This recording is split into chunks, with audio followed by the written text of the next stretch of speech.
When Japan's military leaders faced the unthinkable August 6, 1945, a decoded message from Hiroshima reached Tokyo's Supreme War Council.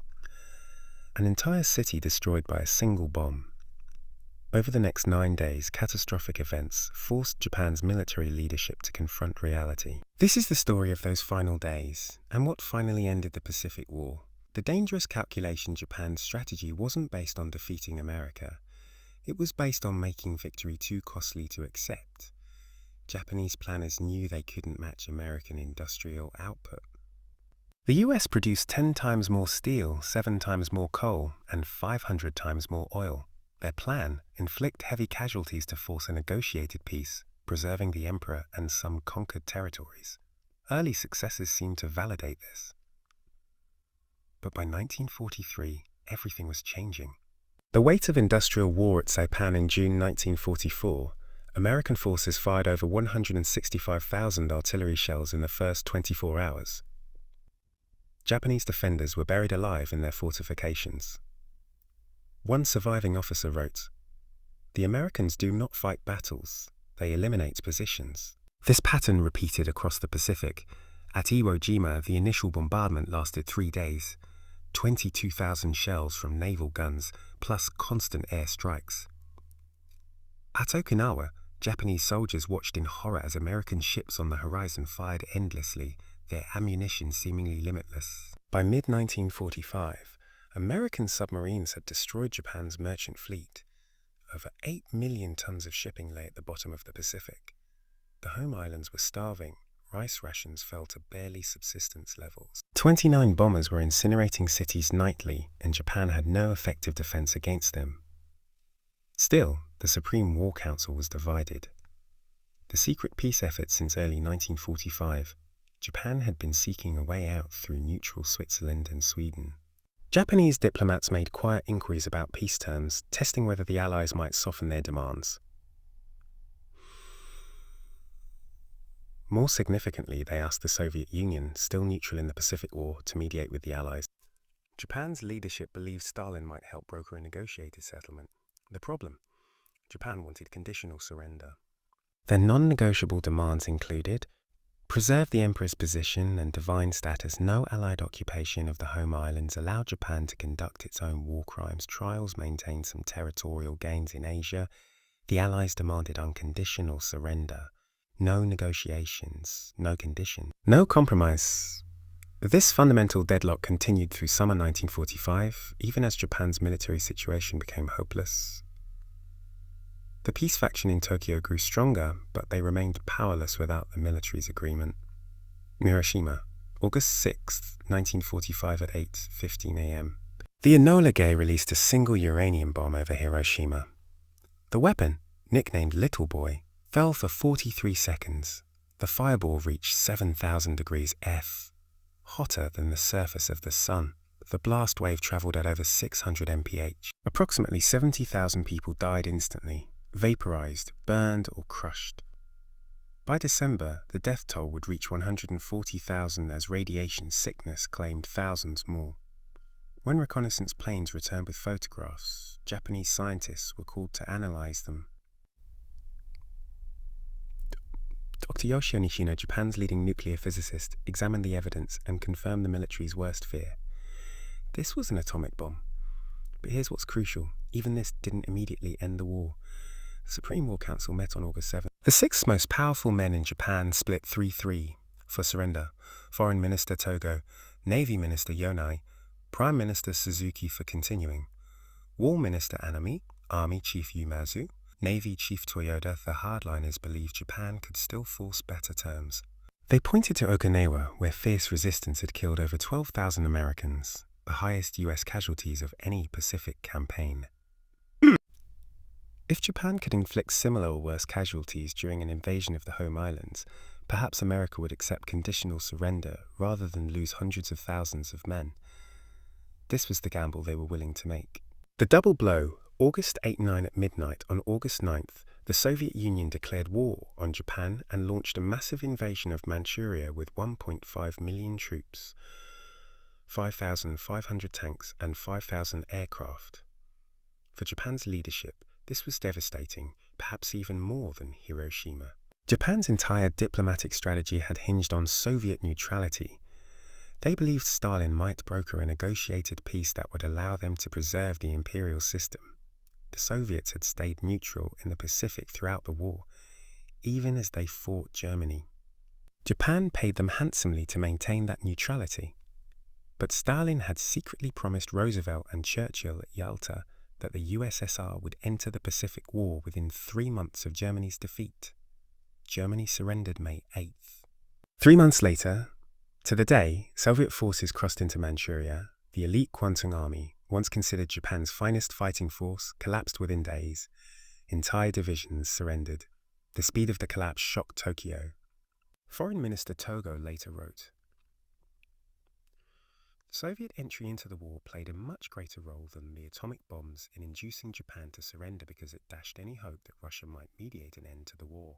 That same morning, before Tokyo could even process the Soviet invasion, a second atomic bomb fell on Nagasaki. The plutonium weapon, nicknamed Fat Man, killed 70,000 people instantly. 2 atomic bombs in 3 days. The unspoken message was clear.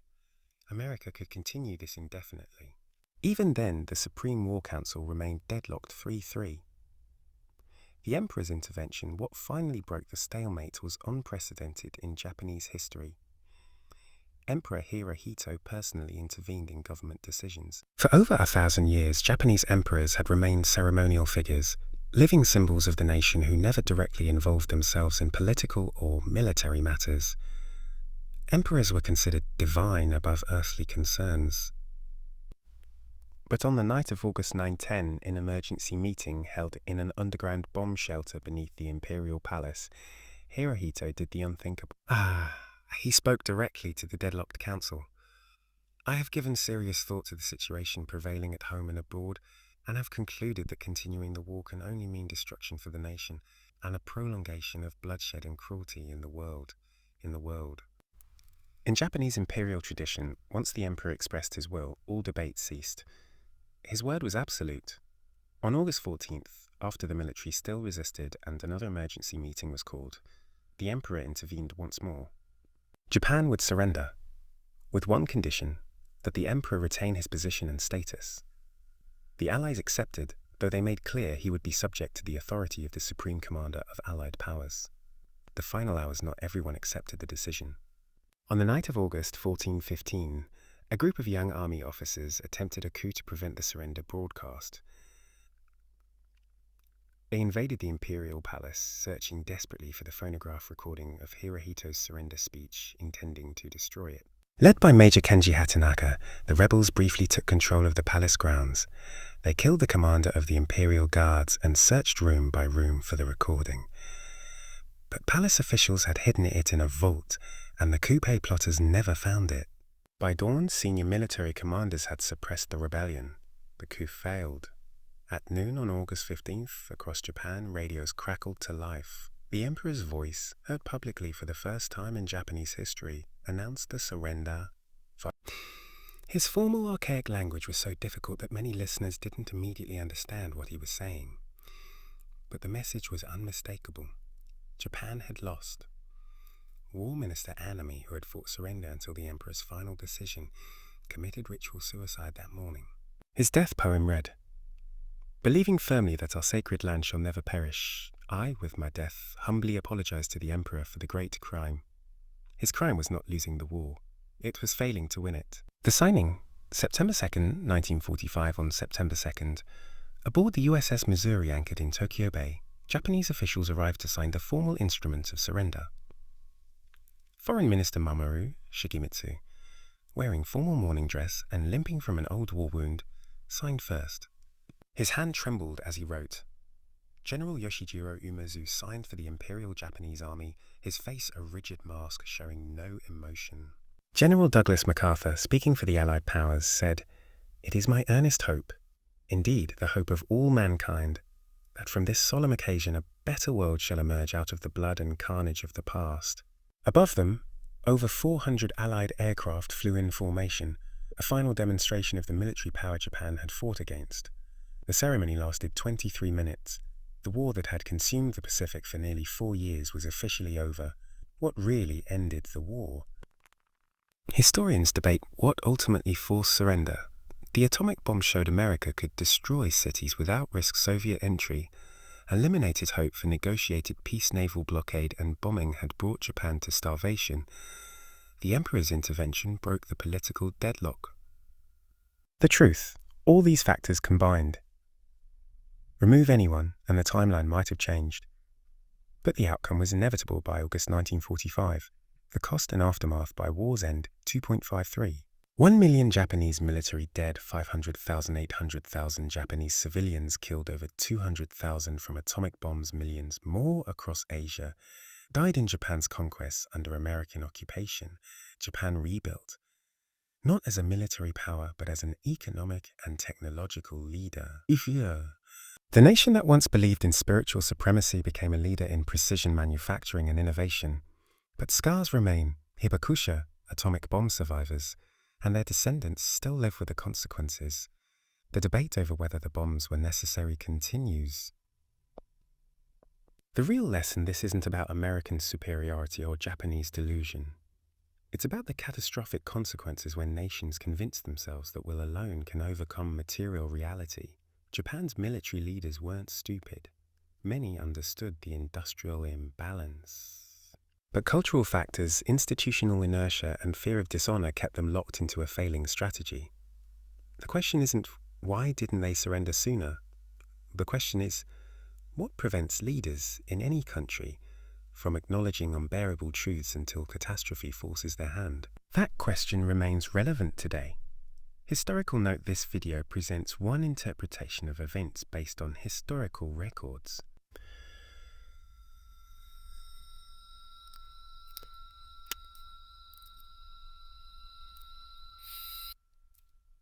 Soviet entry, the ethics of targeting civilians, without them, the relative importance of the bombs of Soviet entry, the ethics of targeting civilian populations for deeper exploration. C.